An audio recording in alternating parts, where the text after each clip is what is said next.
Hello and welcome back to Angular 2 Masterclass with Alejandro Rangel. In this section, we will talk about default function parameters.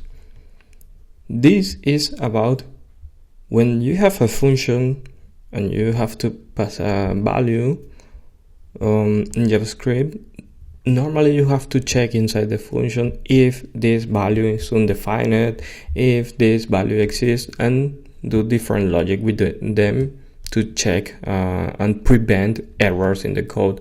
Because if you are expecting that the caller of the function pass a value and they don't do it, then you have a problem inside your function.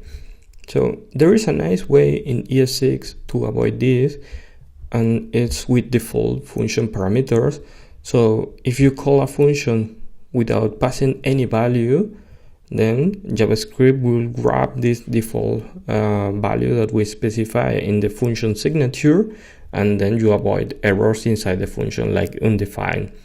So here you can take a look at an example. So if we have a function history, and then we have to pass a programming language and the year, that it was created, you could pass any language and the year, and then we just print this. But without default function parameters, if the caller forget about passing the language and the year, then we will have something like undefined was created around the year undefined. To avoid this situation, if the caller forget about passing parameters, then it will say, in this case, C was created around the year 1972. So let's try this with Pavel and with another example, and let's do the following. Let's create a function for summing two values. So this should print the result of the operation A plus B, right? Pretty simple. So if we call the function sum and we pass 1 plus 1, we have 3. This is what we were expecting, so no problem at all.